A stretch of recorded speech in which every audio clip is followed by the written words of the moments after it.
been a while, but I have a 4-show minimum verbal contract with myself. A lot has happened since the last 5-minute feed. I got a new studio, I grew a beard, Pacquiao knocked out Mayweather, The greatest fighter in the world, Mayweather. and dcTalk announced their 16-year intermission has finally come to an end, and that they'll be releasing a full-length studio album complete with a 30-city reunion tour.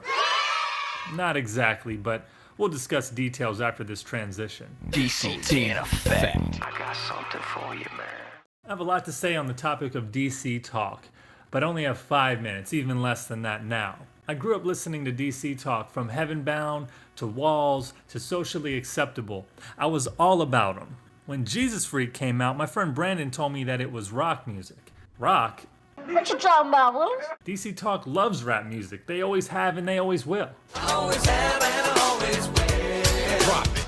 At this time, I was just 7 years old, and I was accustomed to their 3 prior CDs, which were all rap music. dcTalk, New Thang, and Free at Last. So I got Jesus Freak on cassette, and I can't lie, I hated it. Hated it. Don't ask me what a cassette is, look it up. dcTalk, what have you done? This ain't dcTalk, more like DC Balk.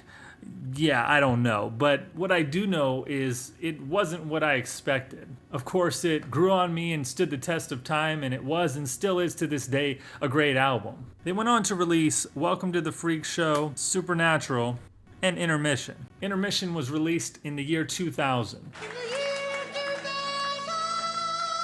Now, according to the Merriam-Webster Online Dictionary, the word intermission by definition means a short break between the parts of a performance. A short break. Another dictionary has the definition as an indefinite leave of absence with the option to pretend to come back after at least a decade and a half.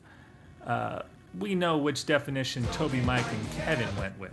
Now, if you have no clue what I'm talking about, here's the Cliff Notes. My favorite band went solo 16 plus years ago. After years of touring and producing as solo acts, they decided to cast out a little clickbait, if you will. Whoever runs their Facebook page posted a picture of 4 numbers and nothing else. 2017. As you can imagine, speculation quickly ensued. I told my wife about it and she said, Shut up. I don't know if she heard what I said or if she was just telling me to shut up. But she was excited too. She thought it might be just a one-time concert event, maybe in Nashville or something. I said, no, it seems too big to be just a one-time event. They still have too many fans for that. Well, it was big, all right. Hashtag Titanic. There is a treason at sea. The day came when dcTalk announced the big news. I went to their website, clicked the link. It played, it ended. What just happened? At the very end of the video, I read dcTalk Cruise. Wait, their new album is titled Cruise. Oh wait, booking begins. It's an actual cruise.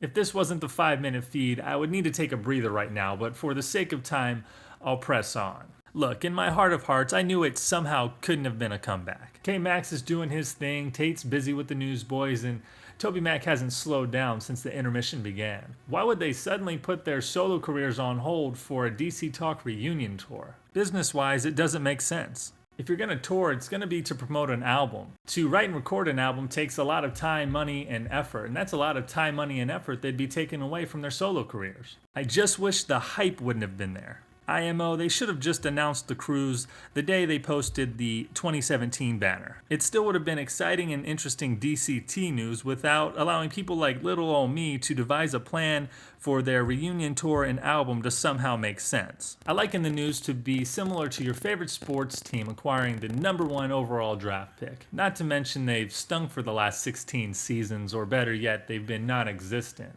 But instead of drafting the best player available, or even the second best for that matter, they go with the third option. Some junior college baller who no one's ever heard of before. A totally unexpected decision, completely out of left field, pun intended if your sport of choice was baseball. Well, there's always next year.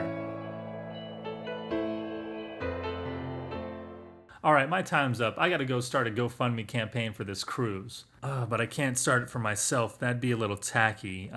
Maybe you'll start it for me, huh?